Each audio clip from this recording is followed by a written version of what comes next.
Bonjour. Aujourd'hui, je vais vous montrer de quelle façon on peut facilement s'installer un web serveur à la maison pour nos projets personnels internes.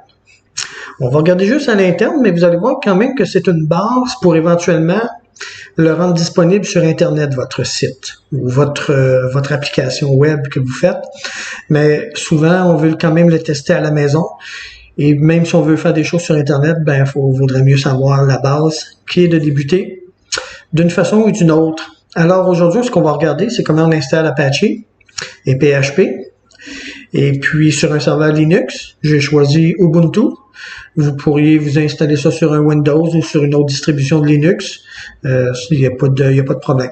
Mais la première chose que ça vous prend pour exécuter du code PHP à l'intérieur d'un browser, pour héberger, on appelle ça héberger une page web ou héberger un site web.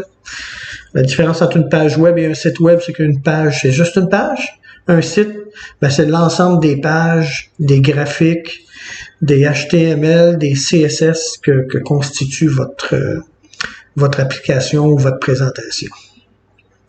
Alors, je vais débuter avec l'installation d'Apache. Donc, on va voir que Apache, sur Ubuntu, c'est simple à installer. On fait apt-get install Apache 2, qui est le package à installer. Unpacking, prépare le unpack, décompresse en fait Apache. Et puis voilà, c'est terminé. Je vais regarder si j'ai besoin d'installer PHP. Ouais, PHP, même chose. Donc voilà, j'ai installé Apache et PHP. On va regarder la configuration d'Apache que vous retrouvez généralement dans un répertoire qui s'appelle /etc/Apache2. Et là, il y a un fichier qui s'appelle apache2.conf. On va le regarder.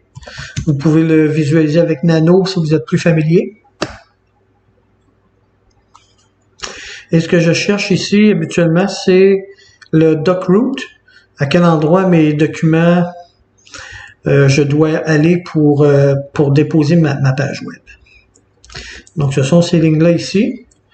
Et puis, mes documents, moi, vont être quand je tape / pour aller chercher, quand on tape un URL c'est un nom du genre www.quelquechose.com. Ensuite, le / c'est à partir de ce moment-ci, localement sur ma machine, les documents vont être dans /var/www. Alors, quand je tape le nom de mon URL / ma page, le serveur va aller chercher à cet endroit-là, dans un sous-répertoire HTML. Donc, je vais y aller dans var www. J'ai un répertoire ici qui s'appelle HTML et mes documents sont ici généralement. Alors, pour les besoins de la cause, j'ai préparé un document que j'ai appelé index.php. Donc, j'ai index.php qui est ici. Je vais vous le montrer.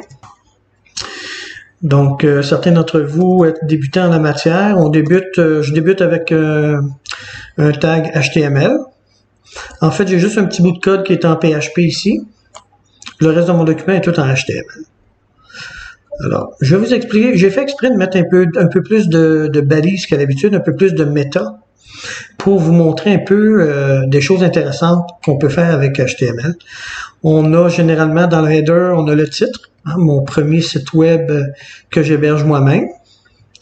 Et j'ai mis des différentes méta, hostEquiv, juste pour dire que ce document-là va utiliser un caractère 7 UTF-8. C'est un document HTML avec du texte.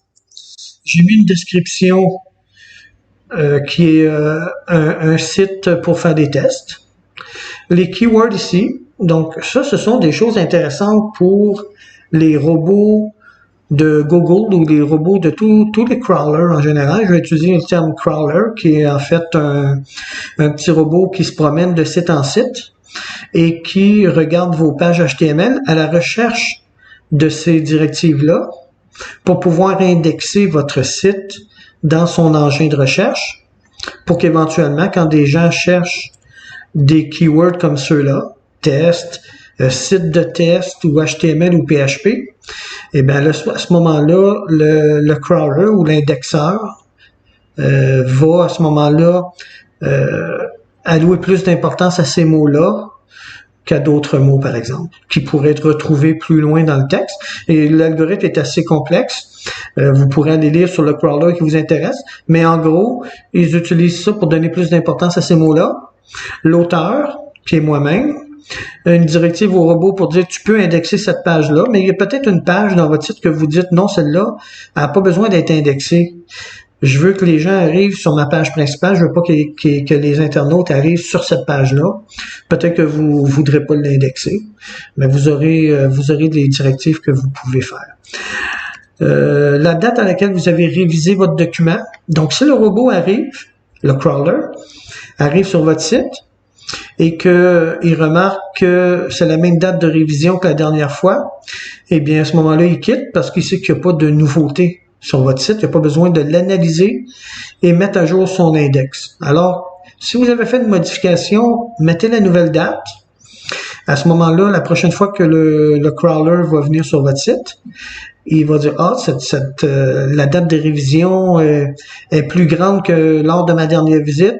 Alors là, je vais m'attarder au contenu, puis je vais indexer proprement ce site-là. » Donc, ce sont des petites méthodes intéressantes. J'ai fait un petit programme en PHP. Je regarde, avant de parler de ça ici, avant de parler du PHP, je vais aller à mon formulaire, parce que la première fois qu'on entre dans ce document-là, ajouter n'a jamais été posté. J'ai jamais fait un post. C'est la première fois que je me présente sur le site. Alors, ça va être false. Puis, étant donné que c'est false, il se passe rien. Alors, on va plutôt aller ici, dans lequel, là, j'ai ma méthode post pour mon formulaire. Donc, quand je vais cliquer sur Submit, ça va faire un post.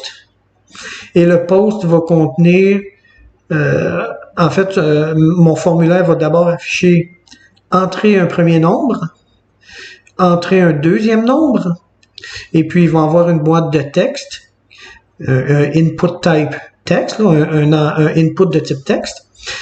Et puis le texte qui va être entré là-dedans va être mis dans une variable qui s'appelle N1 pour le nombre 1, N2 pour le nombre 2.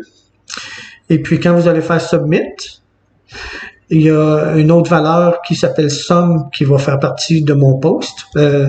Mon ajouté ici va faire partie de mon post. Mais pour l'internaute, je vais afficher Sum à l'écran. Donc sur le bouton Submit, ça va être écrit Sum. Quand l'internaute clique dessus, ce qui va être posté, c'est N1, N2 et ajouté.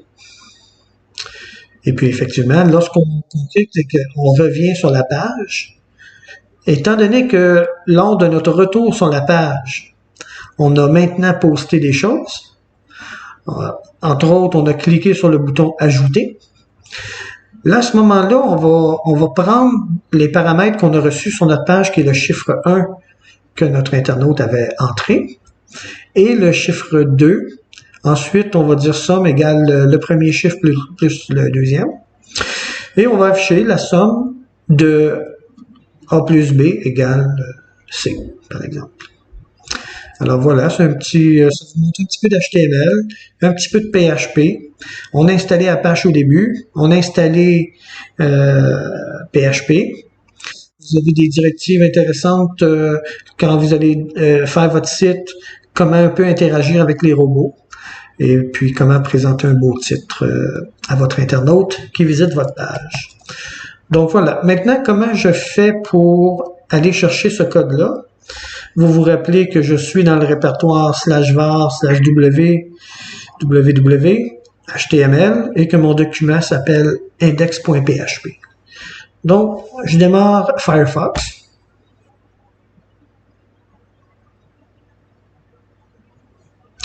Avec Firefox, je vais aller http://127.0.0.1 qui en TCP/IP, en réseautique, l'adresse 127.0.0.1, elle existe sur tous les machines et elle fait référence à vous-même. Donc, ça veut dire que je m'en vais sur moi-même. Puis, j'ai un document qui s'appelle index.html. Vous n'avez pas besoin de dire il est où, parce qu'on est allé voir tantôt dans la configuration d'Apache.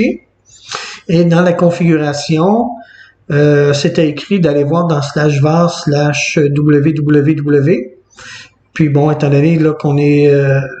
là, c'est pas HTML. Dans mon cas, c'est... je pense que je l'ai appelé PHP. On arrive sur notre document. Et puis, on a le fameux formulaire qui s'affiche. Entrer un premier nombre, entrer un deuxième nombre et la somme, on veut. Donc, mon premier nombre que je vais entrer, c'est 18, par exemple. Et le deuxième que je vais entrer, c'est 7. Alors, je veux avoir la somme de 18 plus 7. Et puis là, ben, ça m'affiche la somme de 18 plus 7 égale 25. Donc, c'est une façon de l'exécuter. Une autre façon aurait été, au lieu de 127.0.0.1, d'écrire localhost. Localhost fait toujours référence à nous-mêmes, à la machine sur laquelle je suis. Donc, je peux encore rentrer 9 plus 14, par exemple. Donc, 9 plus 14 égale 23. Et si jamais vous voulez tester un nom de domaine, je vais vous montrer à quel endroit. On peut aller dans ETC host, dans le répertoire ETC, pardon, faire un VI de host. Le fichier host dans Linux ici joue le rôle d'un name server, un serveur de nom. Quand je ferai une capsule sur la réseautique, j'en détaillerai un peu plus. Mais entre autres sur Internet, il y a des serveurs de nom, des domain name servers. Puis quand vous achetez un nom de domaine sur Internet, vous allez chez votre registraire et vous dites le nom de domaine que j'ai acheté qui est www.monsiteamoi.com. Faites-le pointer vers l'adresse IP de mon hébergeur. Puis là, votre hébergeur, quand vous vous hébergez, vous fournit une adresse IP qui va être du genre 234.28.33.42. C'est un exemple. Ici, je vais dire que 127.0.0.1 127.0.0.1 .monsiteamoi.com. Donc ça, c'est votre site à vous. Vous l'avez appelé comme ça, monsiteamoi.com. Et puis là, si vous voulez tester localement, par contre, vous voulez tester votre page web, vous pouvez aller sur monsiteamoi.com, /index.php. Et puis là, peut-être que j'ai fait une erreur. www. OK, il manquait mon W.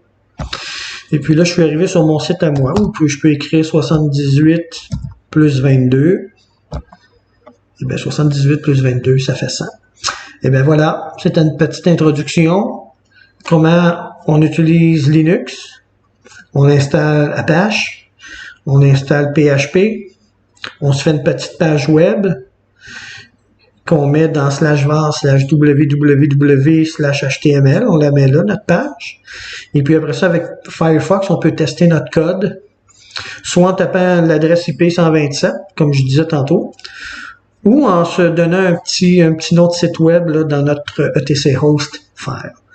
Eh bien, si vous avez des questions, n'hésitez pas à me contacter, puis on pourra en discuter. Merci et bonne fin de journée.